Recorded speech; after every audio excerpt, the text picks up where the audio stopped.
8 feet ऊंची जो परम राम भक्त हनुमान जी, उनका यहाँ पर 108 फीट की मूर्ति बनेगी, स्थापित होगी और मंदिर का जीर्णोद्धार हुआ है। आज से लोक प्रतिष्ठा हुई है।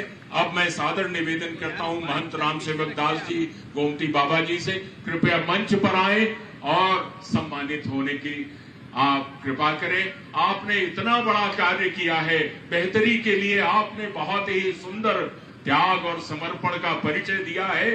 साधु परंपरा का आपने नितांत निर्वाह किया है, इसलिए हम सभी आपके प्रति श्रद्धानत हैं और आप सभी अपनी श्रद्धा का प्रकटीकरण केवल अपनी तालियों से कर सकते हैं। इसलिए आज से एक बार महंत राम सेवक दास जी गोमती बाबा के लिए करतल ध्वनि से, विशेष करतल ध्वनि से स्वागत कीजिए। बहुत ही सुंदर।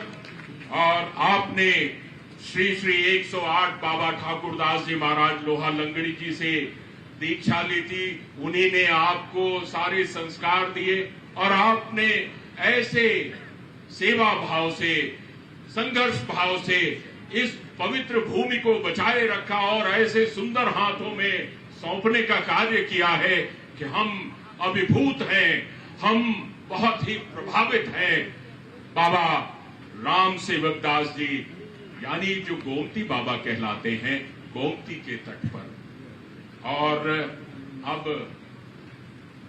इतना सुंदर कार्य हो गया है। हम महाराज जी से, जो हमारे गोरक्ष पीठाधीश्वर भी हैं और प्रदेश के प्रशासन के, सरकार के मुखिया भी हैं, उनसे आशीर्वचन देने की हम विनय करते हैं, प्रार्थना करते हैं कि कृपया माननीय मुख्यमंत्री जी महाराज अपने आशीर्वचन से हम लोगों को प्रसाद वितरण करें।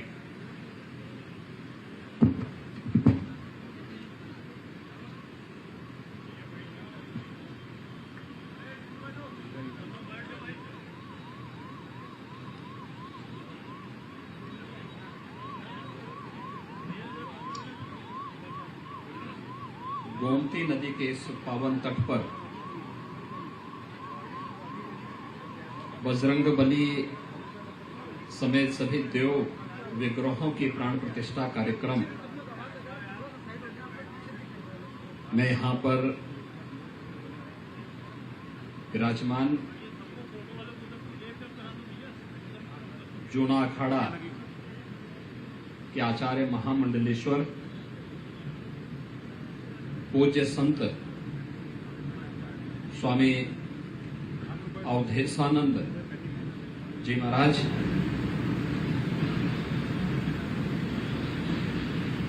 यहाँ के पूज्य संत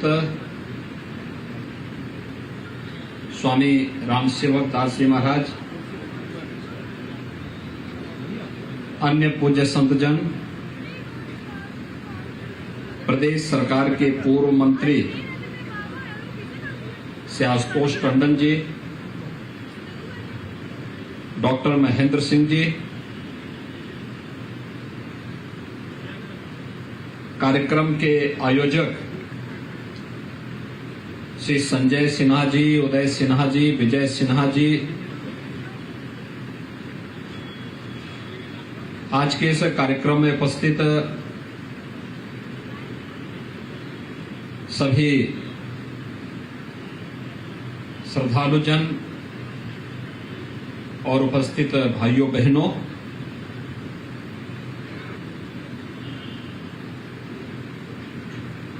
सेना बंधुओं को मैं इस बात के लिए धन्यवाद देता हूं कि गोमती नदी के इस तट पर इस प्राचीन मंदिर के पुनरुद्धार कार्य को संपन्न करते हुए महंत राम सेवक दास जी के साथ उनके सानिध्य में बजरंगबली की भव्य प्रतिमा के साथ ही अन्य देव विग्रहों को यहां पर स्थापित करते हुए आज विधिवत प्राण प्रतिष्ठा का कार्यक्रम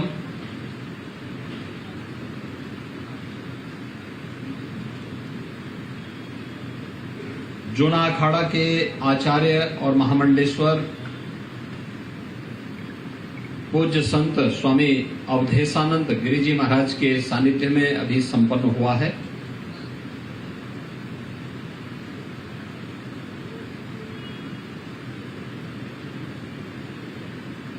मंदिर की जो बाहरी आभा है उससे सहज ही हम अनुमान लगा सकते हैं कि मंदिर अति प्राचीन है और समय के अनुरूप पुनरुद्धार की कार्रवाई के माध्यम से श्रद्धालु जनों की भावनाओं को सम्मान देते हुए यह कार्यक्रम इस पुनरुद्धार के कार्यक्रम के साथ सेना बंधु जुड़े और उन्होंने उसे एक नया स्वरूप अपने पूज्य माता और पिता की स्मृति में देने का कार्य किया है। भाइयों बहनों, जो हमारे देव स्थल हैं, ये हमारी श्रद्धा के केंद्र बिंदु तो होते ही हैं, लेकिन यह भारत की आस्था के प्रतीक हैं और भारत की आस्था का मतलब राष्ट्रीय एकात्मता के स्थल भी है। एक बार एक वामपंथी विचारक से पूछा गया कि इस देश के 4 धामों के बारे में क्या उनके विचार हैं, तो उन्होंने एक बात कही। उन्होंने कहा, श्रद्धा रास्ता लोगों के अपने व्यक्तिगत विषय होते हैं, लेकिन जब हम भारत के परिप्रेक्ष्य में इसकी बात करते हैं तो वह विराटता को एकात्मता में जोड़ने का कार्य कोई करता है तो वह भारत के देवस्थल करते हैं। और किस रूप में उन्होंने उदाहरण दिया था आदि शंकराचार्य का। उन्होंने कहा कि जो लोग कभी कहते थे कि भारत एक राष्ट्र नहीं है, राष्ट्रीयताओं का समूह है, अलग अलग राजनीतिक इकाइयां राज्यों के नाम पर, खासतौर पर राज्य रजवाड़ों के नाम पर जो उस कालखंड में थी, उन सब को लेकर के जो लोग भारत की राष्ट्रीयता पर प्रश्न खड़ा करते थे, उन्हें ये नहीं भूलना चाहिए कि केरल में जन्म लेने वाले आदि शंकराचार्य देश के 4 कोनों में 4 पीठों की स्थापना करते हैं। राजनीतिक इकाइयां कहीं उसमें बाधक नहीं बनी। धर्म के मार्ग पे राजनीति कभी बाधक नहीं बन सकती, बल्कि वह उसके संवर्धन में, उसके संरक्षण में अपना योगदान दे सकती है। और आदि शंकराचार्य के द्वारा बनाए गए 4 पीठ हैं या इस देश के 12 ज्योतिर्लिंग हैं, 51 शक्तिपीठ हैं, अन्य महत्वपूर्ण जो धर्मस्थल हैं, ये वास्तव में केवल आस्था के ही केंद्र बिंदु नहीं है, बल्कि यह भारत की एकात्मता के भी प्रतीक हैं।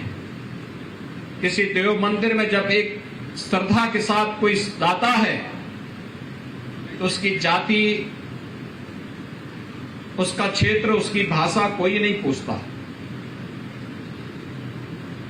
जिस श्रद्धा के साथ व्यक्ति गया उसी श्रद्धा का फल उसे प्राप्त भी हो जाता है। ये हम सब की मान्यता रही है और यहां पर बहुत भव्य और दिव्य प्रतिमाओं को स्थापित करके सेना बंधुओं ने अपने पूज्य माता और पिता को दोनों की स्मरण, उनको उनके प्रति आम जनमानस की श्रद्धा को और मजबूत करने का कार्य किया है। मैं इसके लिए उन्हें हृदय से बधाई देता हूं।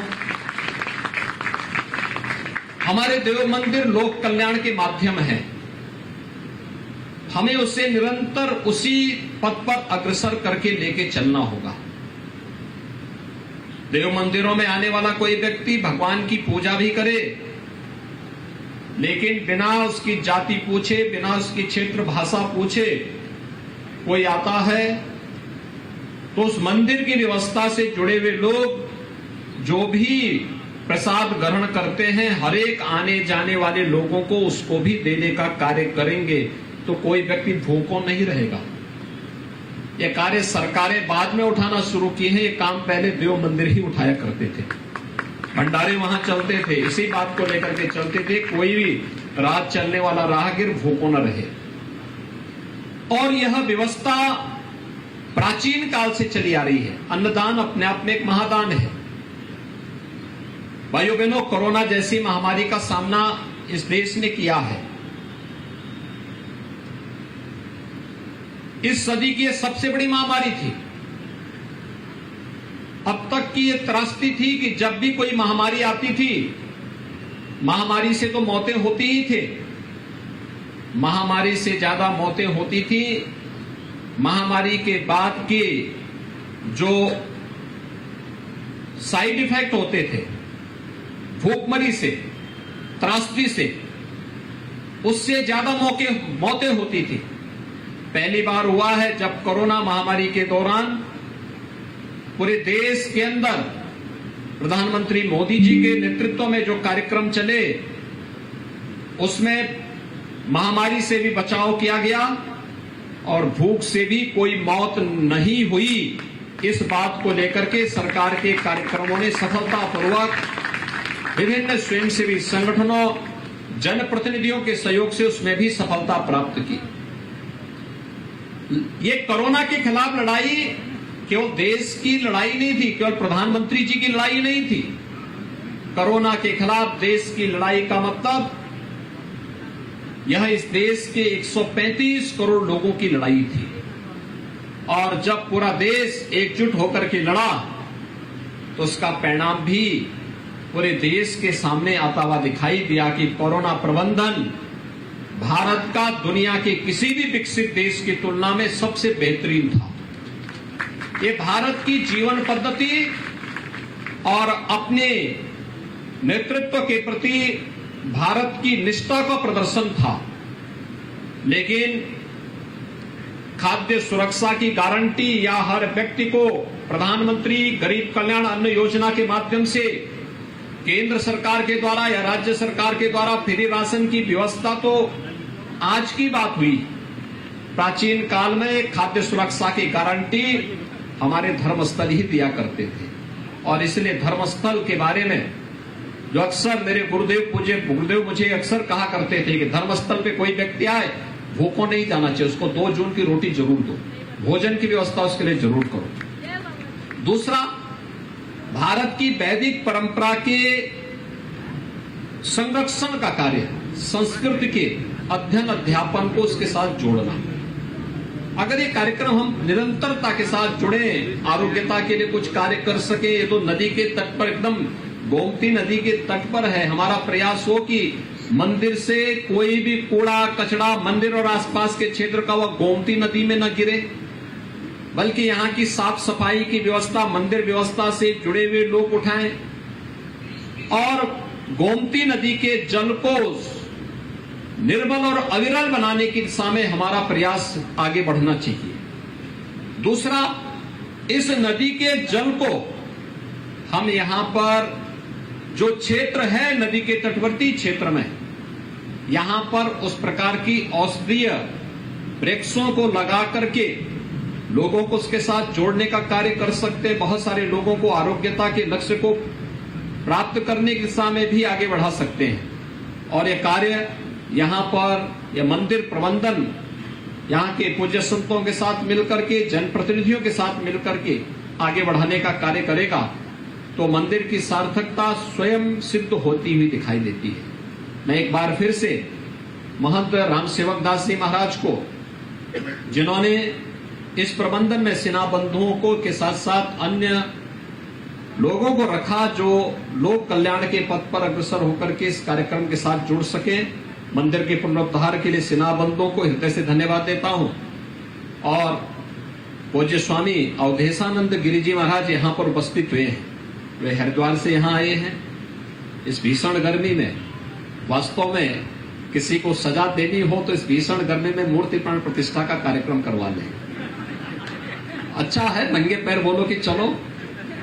तो यह कार्यक्रम भी यहाँ पर उन्होंने इस साधना के साथ में जुड़े हैं। मैं इसके लिए उनका, उत्तर प्रदेश में आए हैं, उनका स्वागत करता हूं, उनका अभिनंदन करता हूं और आभार भी व्यक्त करता हूं कि उन्होंने इस कार्यक्रम के साथ जुड़ करके इस कार्यक्रम की भव्यता को आगे बढ़ाने में अपना आशीर्वाद दिया है। मैं उनके प्रति हृदय से उनका स्वागत और अभिनंदन करते हुए लखनऊ वासियों की ओर से, जिनको ये मंदिर भव्यता के रूप में यहाँ प्राप्त हुआ है, आभार भी व्यक्त करता हूं। आप सबको हनुमान जी की और सभी देव विग्रहों की कृपा यहाँ पर निरंतर प्राप्त हो, यह प्रार्थना भी बजरंग बली से करता हूं, क्योंकि बजरंग बली तो भगवान राम के अनन्य भक्त हैं और अष्ट सिद्धि और नौ निधि के दाता भी हैं। तो बजरंग बली की कृपा हम सब पर बनी रहे, इस विश्वास के साथ आप सबके प्रति अपनी शुभकामनाएं देता हूं। धन्यवाद। जय हिंद। अब धन्यवाद के लिए मैं सादर आमंत्रित करता हूं श्री मुकेश शुक्ला जी, चार्टर्ड अकाउंटेंट।